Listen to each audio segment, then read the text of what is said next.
Tiba-tiba dia nginjek gas dengan sangat kencang. Rrrm, kayak gitu ya. Wah, ternyata dia ngebut.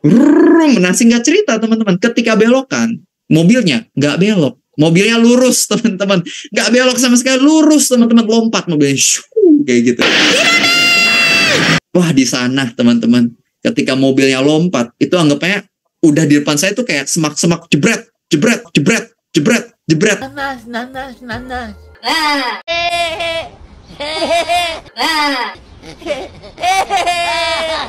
Rasanya tuh kayak roller coaster tanpa sabuk pengaman. Jadi rasanya tuh udah di dalam mobil tuh kita udah kayak tergoncang ke atas, ke bawah, ke kiri, ke kanan, udah nggak jelas banget. Ini sesuatu yang tahayul ya sebetulnya.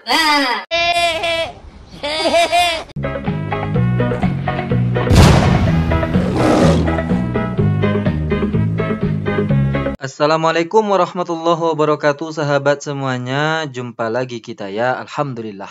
Alhamdulillahirabbil alamin. Segala puji bagi Allah, Tuhan semesta alam. Tiada Tuhan selain Allah. Allah lah satu-satunya Tuhan. Tuhan yang tiada duanya, duanya saja tidak ada, apalagi tiga. Lalu bagaimana jadinya kalau Tuhan itu dipaksakan tiga? Ya umatnya jadi menghayal bertahayul, sahabat.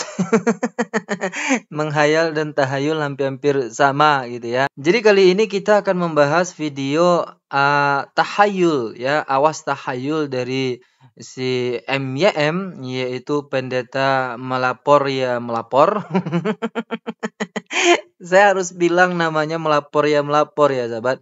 Karena saya ingat betul bahwa pernah keluar dari mulutnya itu dia tidak akan pernah melaporkan seseorang ya. Tapi akhir-akhir ini dia hobi sekali melanggar pernyataannya itu, sahabat. Terutama tentang Akhi Julius ya. Dia getol betul untuk melaporkan Akhi Julius ini. Jadi dia tidak akan pernah melaporkan orang, tapi tetap saja melapor gitu. Makanya namanya MYM, sahabat. Melapor ya melapor gitu. Anda boleh tambah namanya apa gitu ya, sahabat. Dan ternyata hari ini tidak hanya umat Islam yang mereaksi pendeta satu ini, tapi juga orang Kristen ya sahabat mereaksi video dia tentang judulnya Awas Tahayul Patung Bunda Maria Menangis. Di sini ada satu komentar, saya bacakan gini ya sahabat. Nah ini YDT Borneo Explore katanya begini sahabat. Jika patung MYM yang menangis itu pasti tahayul. Tapi kalau MYM mendapat berita bahwa patung dirinya menangis, pasti si MYM akan mengatakan bahwa itu mujizat gitu ya. Kalau Oten bacanya mujizat. Dan diiringi dengan ketawa juga ya. Ini orang Kristen yang komentar ya sahabat. Jika patung MYM yang menangis itu pasti tahayul. Tapi kalau MYM mendapat berita bahwa patung dirinya menangis, pasti si MYM akan mengatakan bahwa itu mukjizat gitu. Tapi betul juga ya. Kenapa dia sampai berkomentar seperti itu? Mari kita dengarkan dulu video dari si MYM ini. Berikan tanggapan singkat dan ada 3 poin yang saya mau berikan di sini. Yang pertama-tama dikatakan patung menangis, saudara. Nah ini sesuatu yang tentu saja sangat-sangat menyalahi order of creation. Karena benda mati tidak mempunyai perasaan.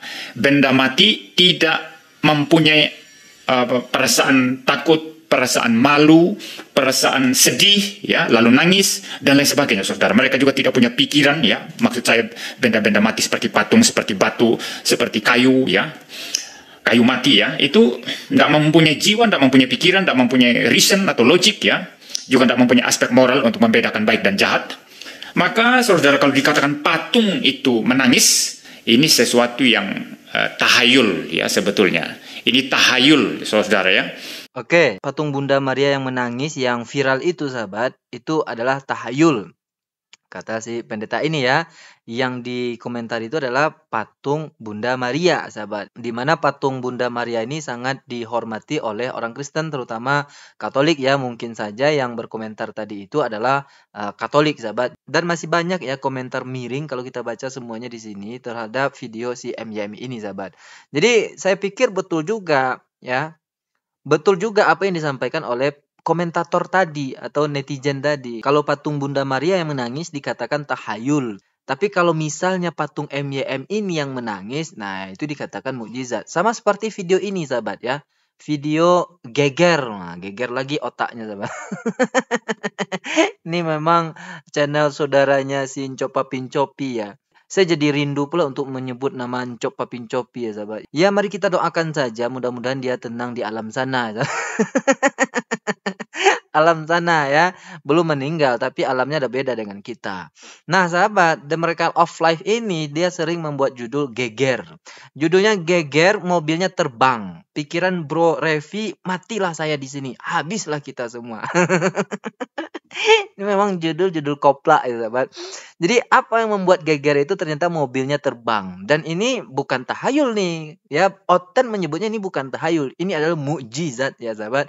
Coba kita dengarkan. Jadi waktu itu mungkin sekitar jam 2 pagi ya, saya udah agak lupa jamnya. Jadi teman saya lagi nyetir, tiba-tiba dia bilang kayak gini, semuanya diam, gue udah siap. Dia bilang kayak gitu, saya bingung kan, ini siap buat apa maksudnya? Tiba-tiba dia nginjek gas dengan sangat kencang, kayak gitu ya. Wah, ternyata dia ngebut. Itu kita lagi mau belokannya itu lumayan tajam ya teman-teman, udah agak kayak muter balikan gitu.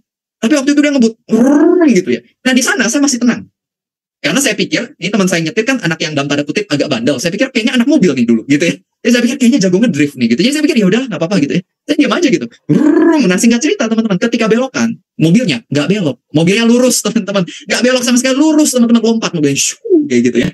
Wah di sana teman-teman, ketika mobilnya lompat, itu anggapnya udah di depan saya tuh kayak semak-semak jebret, jebret, jebret. Rasanya tuh kayak roller coaster tanpa sabuk pengaman. Jadi rasanya tuh udah di dalam mobil tuh kita udah kayak tergoncang ke atas, ke bawah, ke kiri, ke kanan, udah gak jelas banget. Dan di tengah itu semua, dalam hati saya udah mikir, kalau ada salah satu di antara kita yang mati, ya saya gak kaget. Gitu aja.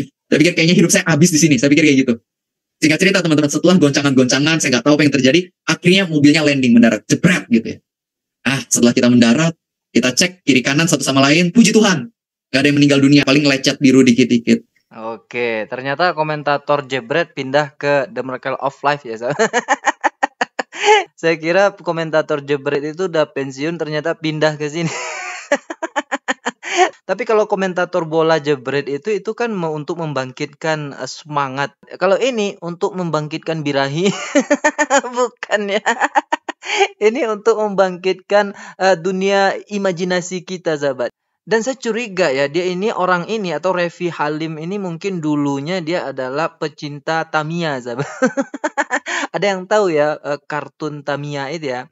Nah, dia mungkin pecinta itu tuh ya, karena begitu cintanya dia dengan kartun Tamiya ini, sehingga imajinasinya sampai ke situ juga ketika dia membawa mobil gitu ya, sahabat. Ya, yang dia ceritakan itu kan sebuah musibah yang sangat luar biasa ya. Ini perlu dikonfirmasi juga, betul-betul terjadi apa tidak. Karena kan beritanya nggak ada dan dia tidak bisa buktikan. Kalau cerita-cerita hayalan seperti ini semua orang bisa kok ya untuk menceritakan itu. Makanya dia harus buktikan. Nah, tapi kan tidak. Ya karena itu hanya sebuah imajinasi lantaran dia begitu mencintai Tamiya gitu ya, sahabat. Dan selalu saja kejadian mukjizat yang terjadi pada Oten ini selalu terjadi pada dini hari, sahabat, atau sekitar jam 2 gitu ya. Sama seperti si Dewi Monyong ya, dia menghardik Tuhannya, "Help me Jesus," itu juga jam 2 pagi katanya.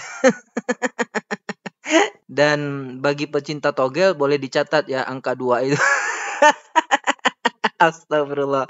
Kalau ditanya sama MYM, ini bukan tahayul. Ini adalah sebuah mukjizat gitu ya. Jadi kalau misalnya Revi Halim dan pengikut-pengikutnya, orang-orang yang percaya dengan ceritanya ini tidak senang dengan tanggapan saya ini yang mengatakan cerita dia itu hanya cerita halusinasi, imajinasi karena tidak ada bukti, maka silahkan buktikan gitu ya, bahwa dia dan teman-temannya betul-betul mengalami kejadian mobil terbang gitu ya, sahabat. Namun sebelum itu saya akan tunjukkan lagi, ini orang betul-betul imajinasinya itu dipengaruhi oleh film kartun, sahabat. Ya, di sini di menit ke-13 ini coba kita dengarkan ya.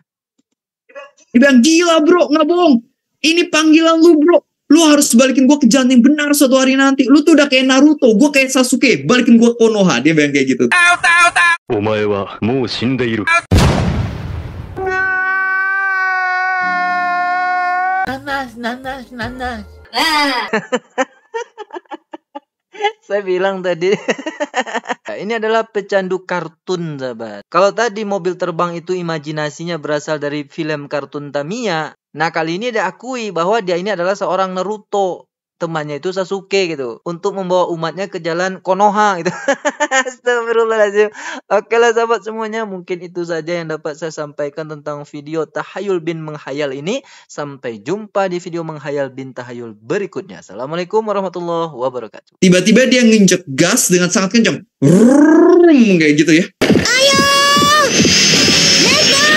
Wah, ternyata dia ngebut. Mobilnya nggak belok. Mobilnya lurus, teman-teman. Nggak belok sama sekali, lurus, teman-teman. Lompat mobilnya. Syuh.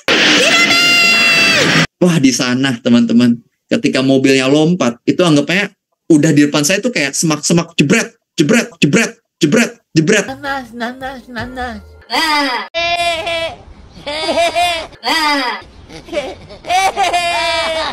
Rasanya tuh kayak roller coaster tanpa sabuk pengaman. Ini sesuatu yang tahayul ya sebetulnya. Makasih ya Bang Tri ya. Ya, sama-sama.